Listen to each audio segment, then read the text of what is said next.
All right, I believe I'm going live. I'm going to hope that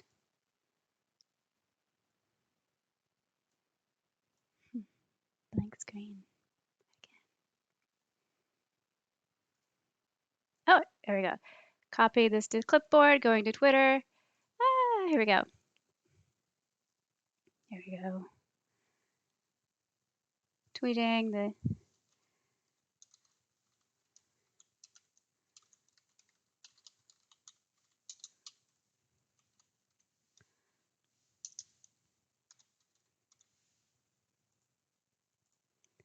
All right. I'm going to go to the chat for that and see if you are all there. Hey, yes, awesome. You see my screen and you see me. Great. I'm going to give just a couple minutes to, or not maybe 30 seconds for people to come in. New link. Here we go. It's spelled with an E. But while we're waiting, where are you all coming from today?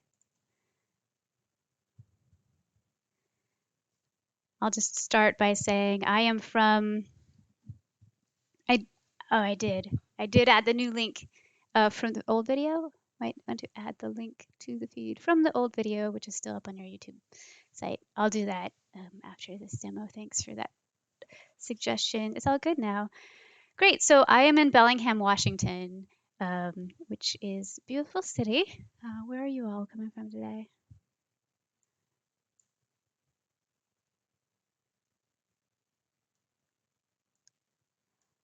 Philly, Utah, oh, awesome. Egypt, sweet.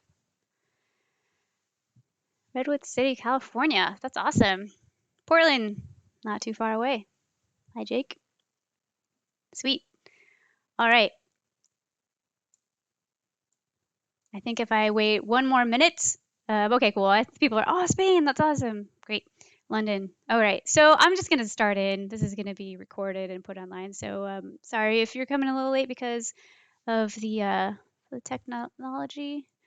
I'm going to blame the technology and not myself for not knowing how to use the technology. Oop, don't look at this. All right, so I lost the chat already. This is fun. There you are. All right, my name is Sarah Bell. Go back to here. Thanks for joining my live stream and thanks for your patience. This happened a couple days ago. I did my very first live stream. This is my second. Maybe I'll be a pro soon. But I'm a cartographer and a data viz designer at Esri. And in this live stream, I'm going to cover two different shoreline effects that I like to do sometimes on maps to add a little bit of interest to them. And that's concentric shorelines, which is an age-old aesthetic that you've all probably seen before on an antique map, and halftone shorelines, which is a new technique that I've been experimenting with lately. It's not a new technique. It's one that's new to me that I've been experimenting with for shorelines. But before I begin, I want to go here while I mention a huge thank you to Daniel Huffman, cartographer Daniel Huffman, for organizing this event. As soon as he announced this, I got really excited. I've been looking forward to it ever since, not just as a presenter, but also as an audience member. You all probably share my sentiment if you're interested enough in watching a live stream on mapping.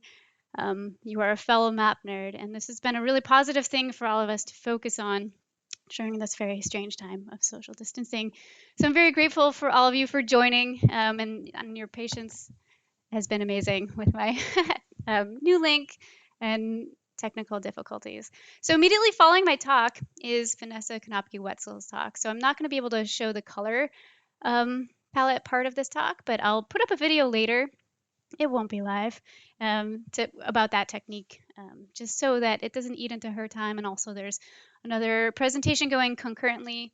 So I don't want to eat into those folks' time. So you all come from different professional backgrounds probably, and maybe even partake in several jobs or activities or hobbies. So just to provide an idea of what I'm referring to with these shoreline effects before starting in, a lot of cartographers like myself like to start making their maps in a GIS analytical software and then bringing it into a graphic editor program like Illustrator. I did that with this map, which is Bicycle to Brewery's map of Bellingham. where I did the aesthetics in Illustrator, I made it in ArcMap. And there's these concentric shorelines that I'm referring to.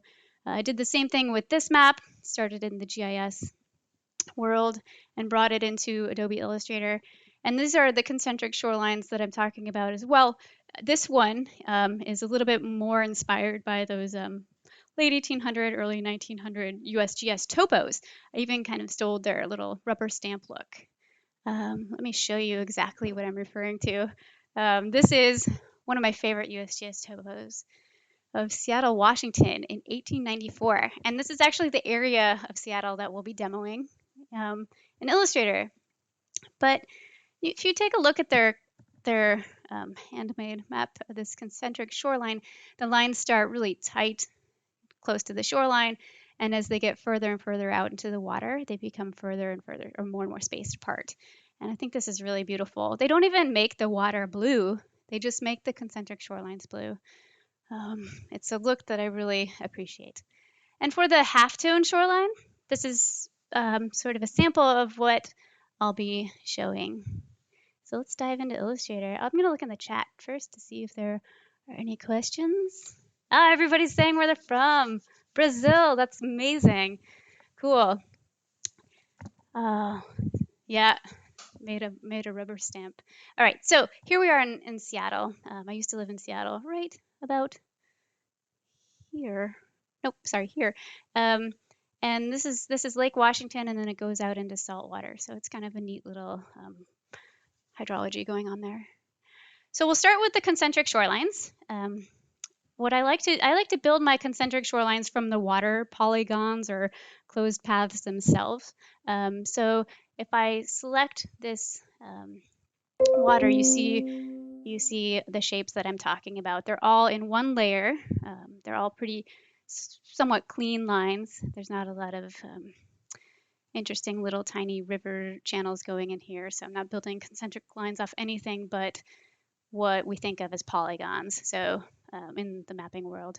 So bigger shapes, bigger closed paths in the design world. And so I duplicate this water. I've already actually made this duplicate of the water, so I'll turn it on. And so I have this shape which has a blue fill and no stroke. And I need this to be strokes with no fill.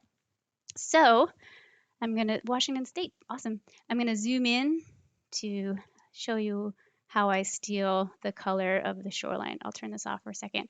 I want my concentric shorelines to be the same look as this shoreline itself, so that it looks like this is the first line in that series of concentric shorelines. So I'm just going to steal that style by selecting my new shorelines that I made, and I flip the stroke, swap the fill and stroke. So I just press that button, and now I'm going to turn off. We'll keep it there. So now it has the same color as the fill, and I actually want it to be darker. So I press the eyedropper tool. So here's the eyedropper tool in the tools, but if I hover over it, I see the keyboard shortcut is the letter I. So I just press the letter I, and I'm going to click on that shoreline to copy the style. And you can see that this hue is a little bit darker now than it was before. I'm going to copy that hue color. So Control C to copy. And actually, I didn't need to copy that. That's for the next step.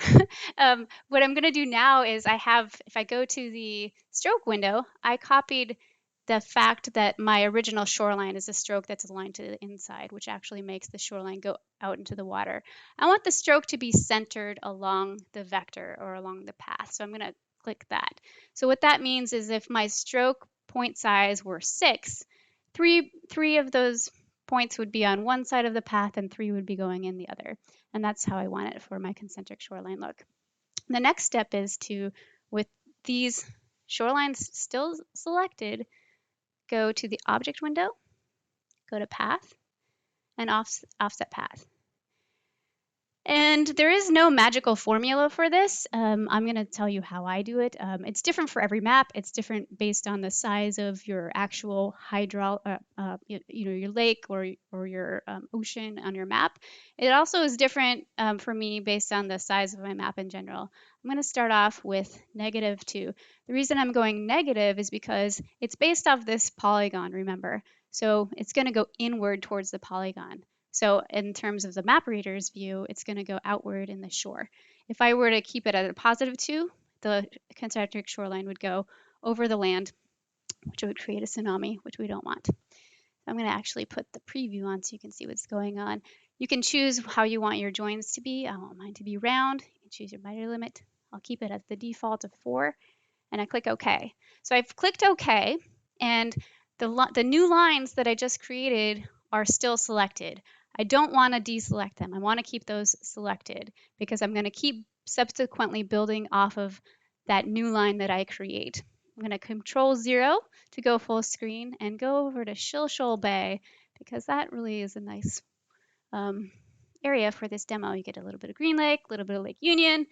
Right, so I go to Object, Offset Path again, and you just keep doing this over and over again. But this time, remember how the concentric shorelines get further and further spaced as you go out into the water. So my magic formula for this particular map is going to be increasing every single concentric shoreline that I make by 0.5 pixels. I keep both of these the same, and I would say if there is a magic formula, it's just to be consistent in every step you do. If you're increasing it by a percentage, keep it the same percentage every time because the human eye will pick up that weird variation. If one of the lines falls from that pattern a little, you could probably do the Fibonacci sequence. That might be interesting. I don't know, but let's see, let's do one more. Object, path, offset path. So now 3 point.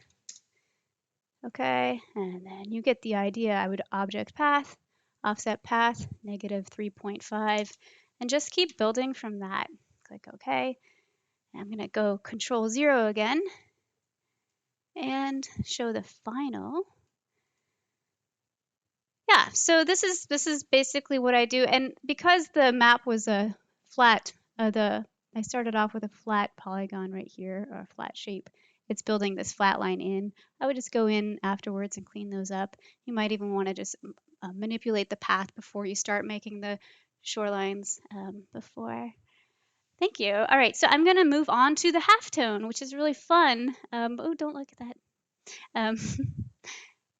Really fun little new thing that I've been experimenting with. All right, so I'm going to turn off these. So instead of building my halftone shorelines from the water, I like to build them from the land. So this map is going to start looking a little bit weird because I'm going to turn off a bunch of layers to show you what's going on behind the scenes. So I have this land layer, which is polygons. I also duplicated it right here for the purpose of this demo. So I'll work with that one. And I will duplicate it. So I have it selected. I say duplicate land original, and there we go. I'll just turn this one off. And now I want to make my my halftone shorelines that same hue as my labels. Let's turn on the labels so it looks a little bit more mappy. All right, so, or I could just steal it from that shoreline again. So that's what I'm going to do. Eyedropper tool, just pressed the letter I, click on that, and now you can see this base layer beneath. But what I've done is now I just have this layer that just has a stroke. If you look over here, you can see that dark blue stroke. I'm going to Control 0 again to get to the full extent. And I want to now copy that color and click OK. And I want my fill color on this copy of land to be the same as my stroke, just for the purpose of this demo. So, whoops. I'm double clicking that square to open this color picker if the clicks aren't showing up in this demo. All right, so now I'm going to do something wild and give this a 130 point stroke. I think I'm going to have to turn off this to show it. Oh, you know what? Actually, I copied the style and I copied a line to inside. So now there's a 130 point stroke that's going inwards so you can't see it. I'm going to align that to the center. There we go. So we get this nice blobby look. Now I'm going to convert these strokes to basically a polygon or a filled closed path. And how you do that is with all of these selected, I go to Object, Expand. I expand the fill and stroke. So you're going to watch this outline convert into a filled polygon. So I click OK. And now it looks crazy, but that's okay. Now I'm going to do something. I'm going to dissolve all these together. So I go to the Pathfinder window, and all of these windows that I'm accessing over here, you can go to the Illustrator window and find all of them. So there's the Pathfinder. Oops, had the eyedropper. And this is a Unite tool. I use it all the time. It's analogous to the Dissolve tool in GIS operations. I'm going to click that. And now I get exactly what I wanted. I get this blobby feel. And here's something I might want to clean up, so I'm not building a shoreline off of this straight line. So I can clean that up with the pencil tool. The letter N is the shortcut for that. There, so now it's not on my map. I'm going to turn on some more mappy layers so it just drives home the process here. Turn my base layer back on and turn off the hillshade so you can see. Oh, sorry. There we go.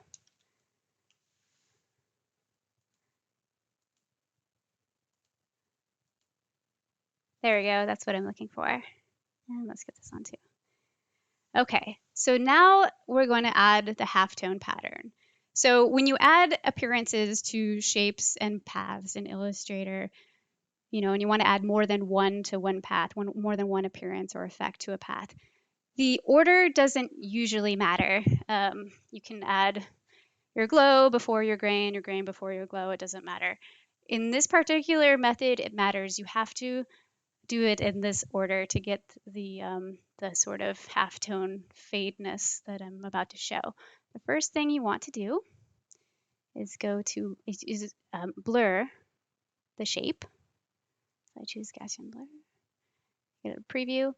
And the reason you want to choose this first is for halftone patterns in Illustrator, the people usually do them on not a blur path, but something with a gradient, some sort of gradient of color or gradient from light to dark.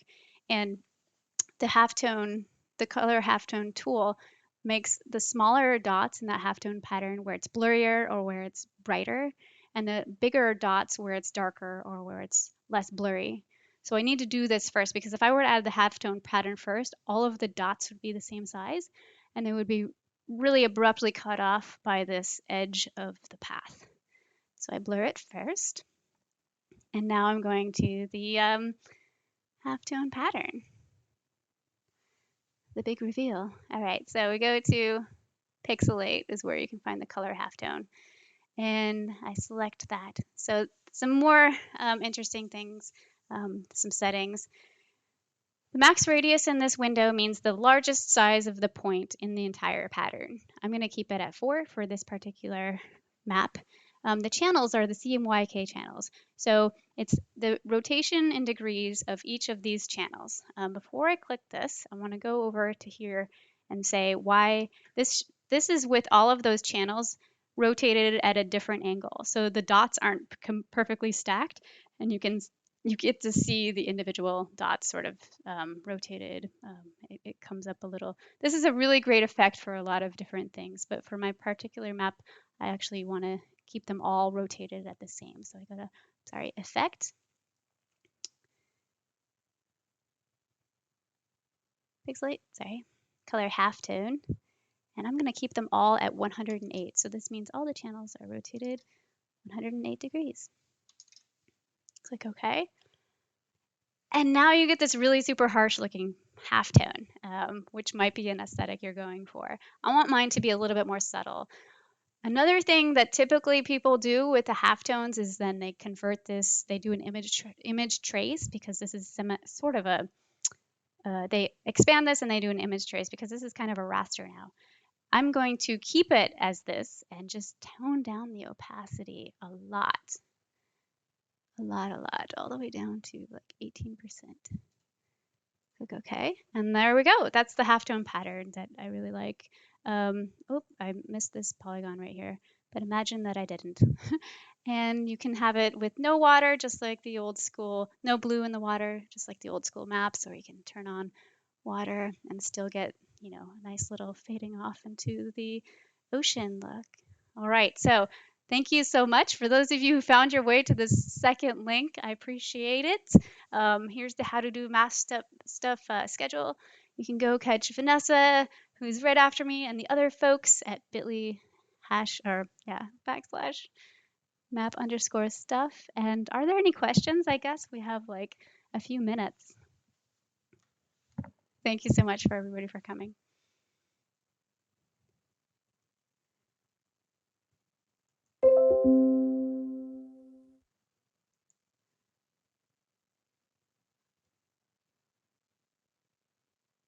I'm unaware if there's a lag, so I'm gonna just hit end stream. If you have any questions, please feel free to reach out anytime. Thank you.